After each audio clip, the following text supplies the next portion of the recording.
Okay, I wrote a poem for this event. As Liz wrote a chocolate poem, I wrote one too. And then I was shocked it's up on the wall, so if you want to watch along. I did not expect that, it was so sweet. My ritual for unwrapping. 1. I linger before purchasing to examine each design and detail and percentage, no less than 65. 2. I unseal the wrapper without ripping to expose and admire the inner foil, always expectant for a flash of gold. 3. I hold the bar firmly between my fingers, enjoying each snap as I break the squares and place the readied rectangle down. 4. I pause, close my eyes, and inhale the bitter cacao and sweet vanilla that waits to envelop me. 5. I delicately unwrap and expose the first square, and then that wave of chocolate explodes, and I'm a child again watching Willy Wonka. Wilder's version, not Depp's. My swinging feet not yet able to reach the theater floor, my dad ever ready to pass another treat.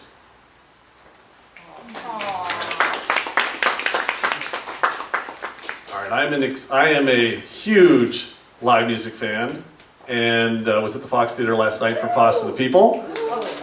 I was at the Paramount for Prince's last show, a series of shows, and I went to the arena too when he did a larger one. So Oakland is just an incredible scene, as is the whole Bay Area. So this is from a limited edition book that's currently sold out that I did of my concert photography and some concert poetry. At the barricade, packed in the Fox with hordes of t-shirts, no signs of color, just shades of ebony. Crushed bodies at the barricade below, my refuge above in the balcony where I wait for blackout and telltale beams guiding shadows to the stage. Guitars are slung on shoulders. A pair of drumsticks seem to float on fog from hidden reservoirs. The crowd erupts, flash pots trigger, war cries, and from the first deep subwoofer booms, we are one. Speaker towers amplify each beat, chord, strum, and lead singer mumble. I lose myself in the torrent of sound, flashing color, seething masses, spellbound.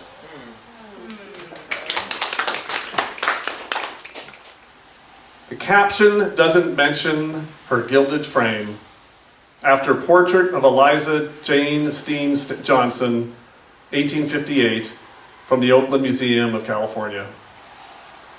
I'm distracted by the frame, its affluent flourishes of floral things, medallions, and vines overflowing. All threaten to entangle Eliza Jane Steen Johnson, as still as when she posed a century ago or so, shoulders bearing a regal cross. Eliza's gaze is confident, fingers cradling a folded fan, sleek like a sheathed dagger. I imagine her sitting in the millinery shop where she built her fortune, modeling lace finery for 49ers, their Levi's stiff with Sierra mud from panning in search of gold. They came here in search of the perfect gift for wives, girlfriends, lovers. But where I linger is the frame, and its forgotten artisan chiseling redwood, then burnishing it with gold leaf in a workshop somewhere near Mission Bay. So that poem in particular, as I was going through the museum, and I've got a couple other things in the museum that I want to get to and write about. Amazing museum, definitely visit it if you haven't. And I was looking at this painting, and it's like a lot of very opulent paintings, but then I was like, wow, this frame is amazing. And you never know who the person that carved the frame is. So then I went down, like poets do, a rabbit hole of, well, in 1850s, what type of wood would have been used to make a frame, and why, and how would the gold leaf have been applied? And then I spent hours researching all there was to know so that you could pull out little words. Let's see. Okay. All right, so this poem I enjoy reading is from my latest book, The Plague Doctor. The Plague Doctor is not about the pandemic. It actually was inspired by a friend's Halloween costume that was an amazing Plague Doctor costume. That time I was left for dead downstage. 8th grade, my big break. The play was something Western. I had a single line and every actor's dream, a dramatic death. I had to learn how to act with a beard glued on in pieces, the fake hair tickling the bottom of my nose. I wore it home for a day to get used to the feel. My family swallowed giggles during dinner. Opening night approached. My heart raced, imagining the curtain opening on 100 seated shadows. That single line I kept forgetting. Whispers from the director. Time ran out, hurried discussions. It was decided my debut line was cut. With a full beard glued on in pieces, tickling the bottom of my nose, a long black coat and top hat, boots one size too big, I walked into the spotlight, said nothing, was shot and left for dead at the edge of the stage. I remember lying there, unable to move, eyes closed, silently mouthing my line over and over and over, sensing classmates' footsteps, avoiding my corpse.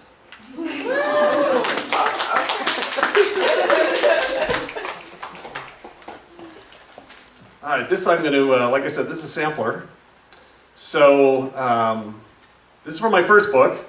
Part of this book was pandemic inspired, but I took this poem and I changed a couple of words to make it not so pandemic attached. In fact, I only needed to change 2 words, and it made it very current. But you should still buy my book. It's sold out right now. You should still buy my book because it's very good, even though part of it's about pandemic. All right. By the ocean. Awoken again, reaching out in darkness. Heart racing from stress dreams. Fleeing or falling or any of the frenetic scenes that purge my mind of caustic news, only to be refilled day after authoritarian day.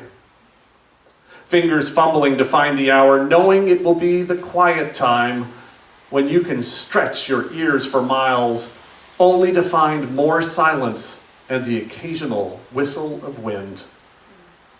Staring into the black, I try unsuccessfully the tricks of sleep, counting sheep and rhythmic breathing, until I think of you, standing by the ocean, buffeted by a stiff eastward salt-scented breeze, kerchief sheltered from the crispness. Sometimes, you say, you have to just turn off the news and listen to nothing. The distinct voice of rippling waves whispering behind you. I let loose of the swirling thoughts that exhaust my mind and imagine your voice and the crashing waves and stepping out under a new moon onto sand, slipping off my shoes and socks to feel my way across the beach. I let the darkness guide me, the moonless sky and blue-black water holding me tight and soaking up the still swirling thoughts until sky, sea, and stillness take me away. The stressed dreams are silence for now, sleep taking hold and insomniac rustling subsided, slipping back into darkness until their inevitable return.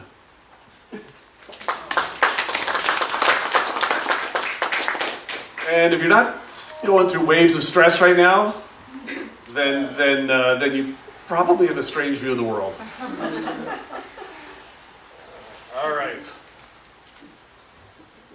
Yeah, this is another poem that I enjoy reading. So this is also from The Plague Doctor. So The Plague Doctor has a lot of photography and art in addition to my poetry. So I discovered an incredible 20-something in the middle of university artist of all places at Comic-Con in San Jose. And she does a lot of things, but one of the things she does is ink art, where she uses a fine black ink pen and creates incredible pictures. So I've got the originals, they're about this big, and on the originals she mentioned that she uses whiteout to change the texture of the white paper in certain places. And that's why AI is never going to take over art, because that detail is so personal and human, that idea. So I'm not that worried about art like this being taken over. So there's 3 amazing ink arts like this, took her hours of just. When you perform my autopsy, be prepared, for hidden beneath the clean-shaven skin are gears, actuators, circuits, and optics. You'll find eyes made of glass that blink and dilate, perform the perfect wink, and when called for, even moisten with a tear. My fingers caress, dip cookies into milk, and delicately crack eggs just like yours. But each knuckle is titanium, not bone. And if you creep behind me on a carpeted floor, you'll hear motors whir as we walk in step. I had to be wired up, you see, because a momentary lapse in judgment took my body, but spared my mind. But I'm a Potemkin village of a man, an illusion so real I haven't been outed for what I really am, an imposter, a shadow, an automaton with blood replaced by oil for hydraulic muscles, and my memory merely quantum sparks that will vanish when fusion's chain reaction ends. Perhaps that's why I lay awake each night, staring unblinking into darkness, having forgotten how to sleep, my mind racing at the speed of light, trying to solve the world's problems queued up to infinity. All right, I just got a few more left. Now, I'm going to do something, I don't normally do this, but because of the LA fires and just being so emotionally hit by the Altadena and Palisades and the differences between the two and the wipeout, all the things. It's just, and hearing the stories from people. I wanted to read a poem by Dana Gioia, the former Poet Laureate of California, also one of the many guests I've had on my podcast, as well as submitted poetry, and one of those submitted poets, who I've only met through email, is here today, so I'm very excited about that.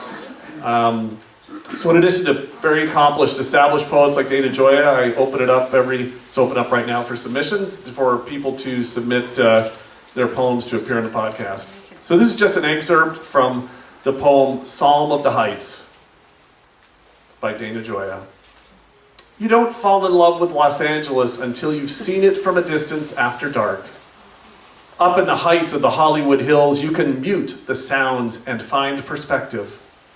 The pulsing anger of the traffic dissipates, and our swank, unmanageable metropolis dissolves with all its signage and its sewage, until only the radiance remains. That's when the city of angels appears, silent and weightless as a dancer's dream.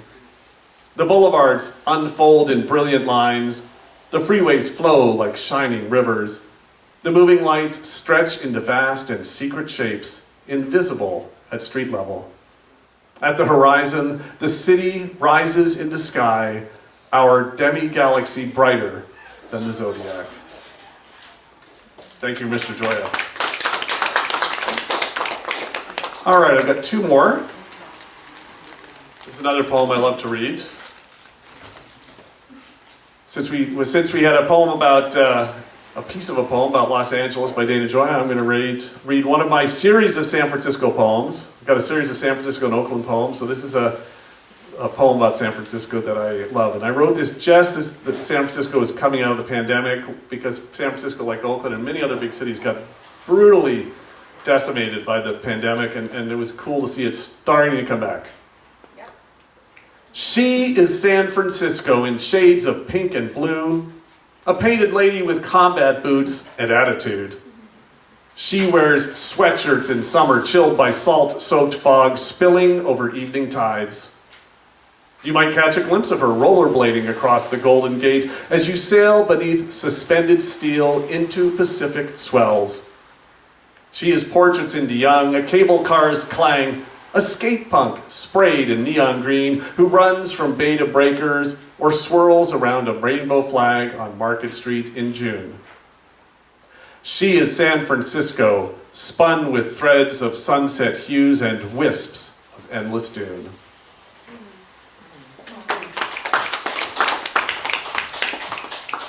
right, to finish off my sampler, and yes, for those who have enjoyed my poetry and want to read a little more, cheaper than Amazon, $10, cash, no tax. If I got to run it through, then there's $10 plus the Oakland tax.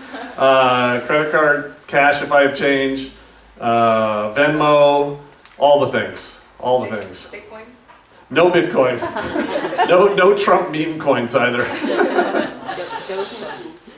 All right. Lost and found. I nudge my reading glasses down, watching you rummage through drawers.